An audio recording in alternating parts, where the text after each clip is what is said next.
Today's lab is the Diffusion and Osmosis lab. This is going to be part 1 with the dialysis tubing.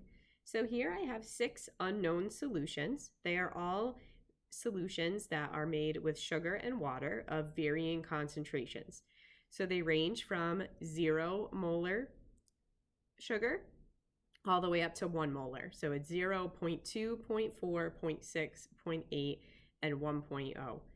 So we are going to take some dialysis tubing, which is the tubing that they use for dialysis. This is what it looks like here. If you can see, I've tied a knot at one end of it, and then I'm going to take a funnel and I'm going to open up each of these, and I'm going to put in 25 milliliters of one of these solutions, and then I'm going to take the initial mass of it, and then I'm going to take it and let it soak in a cup of water for about a half an hour, and then I'm going to record the final mass for our calculations to see if there's any transfer of either water or sugar solution across this particular membrane, the dialysis tubing.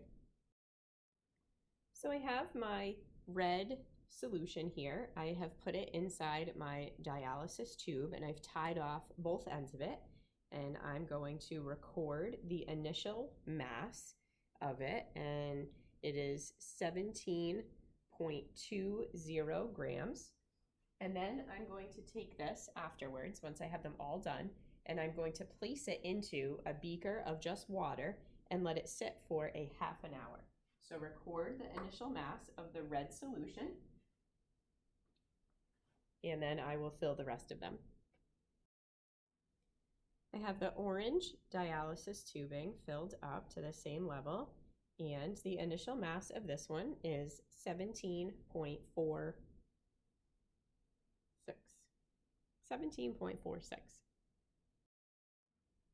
Our yellow is 17.79. And now the green.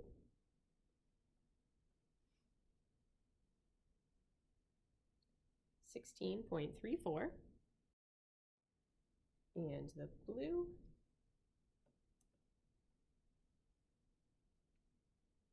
16.39. And finally, the purple.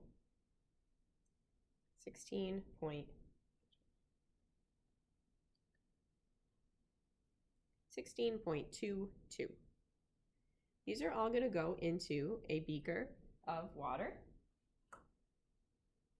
So each one will go into its own beaker of water, and it will be in there for approximately 30 minutes, and then we will take the mass of them one more time to see how much change there is. Part 2 of this lab involves taking some celery stalks and soaking them in our different solutions overnight. So first we're going to take the initial mass of a piece of celery. So here's our first one, and that is 9.85 grams. And I'm going to take that one and put it into my red solution overnight. And then I'm going to take another one, 9.24, and that will go into my orange solution. Yellow is going to be 8.94 to start with. Green, 8.18 to start with. Blue, 9.78 to start with. And purple,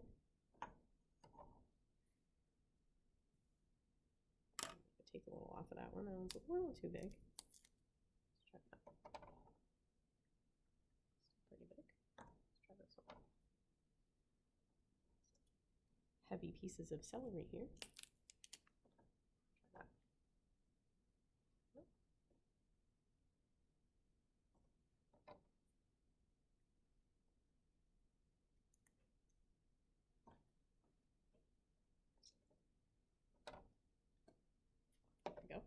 8.25 for the purple solution. So all of these celery pieces will sit overnight in this sugar solution, and we will look to see if any of them weigh more tomorrow, have a bigger mass, or if they have less mass tomorrow. All right, so back to part one. Our 30 minutes have passed, and now it is time to remove the dialysis tubing out of the container of water. And I'm just going to pat it dry just for a second on a paper towel. And then we're going to put it back on our scale. And we are going to record the change. So we need the final mass, which is 18.55 for the red one. And I'm going to repeat this for all the different colors. So orange is next. I'm going to take it out. Just pat it dry just for a second. And put it on the scale. And the orange is now 20.51. Next up is yellow.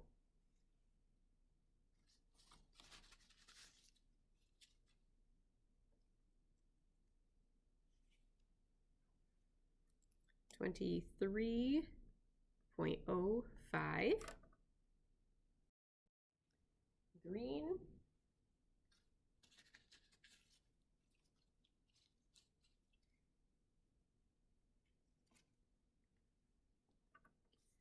Is 18.71. Blue.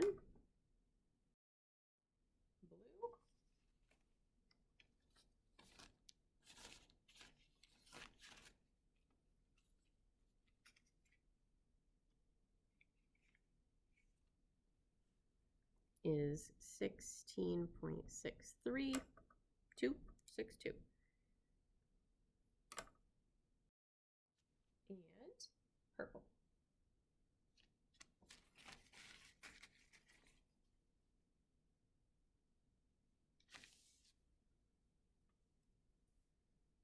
$20.17.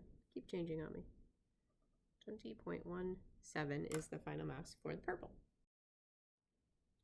All right, so our celery has sat for 24 hours approximately, and we are going to take the mass of them.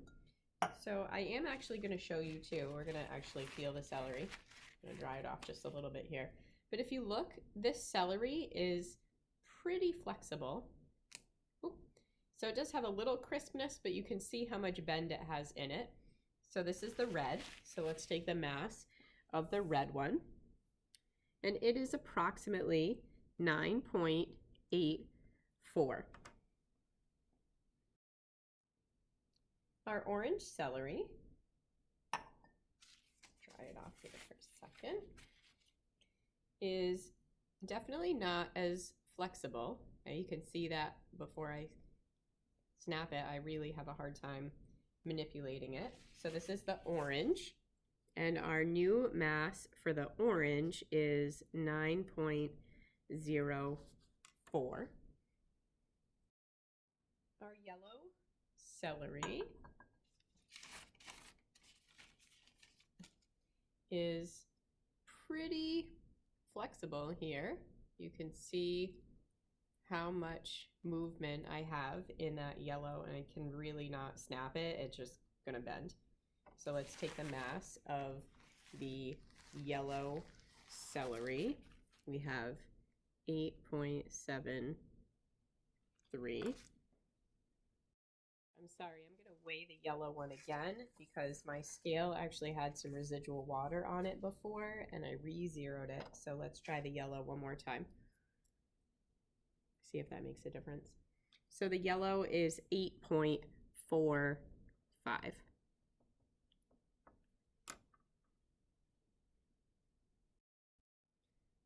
All right, our green one is next here. And the green one is a little flexible. And our new mass is 8.04 for the green. The blue celery here.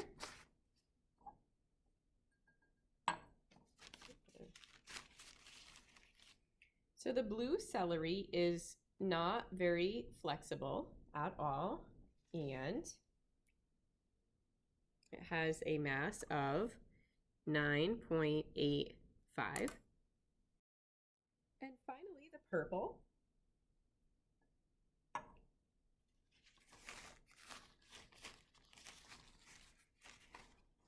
Dry that off. And pretty bendy, pretty flexible for the purple. And our new mass is 8.03. So for each of these, you should be thinking about what was moving. Was water moving? Was sugar moving? Sugar's a pretty big molecule, so most likely it was not the sugar that was moving. So what was happening? And why is it that some of them gained mass, some of them lost mass, and some of them stayed the same? So you should be thinking about that for the celery. And then for the dialysis tubing, you should be thinking about why did all of them gain mass but not the same amount of mass? Remember, our starting concentrations of sugar ranged from 0, 0.2, 0.4, 0.6, 0.8, and 1.0. Does that starting concentration of sugar, the number of sugar molecules in that solution, have anything to do with the changes that you saw?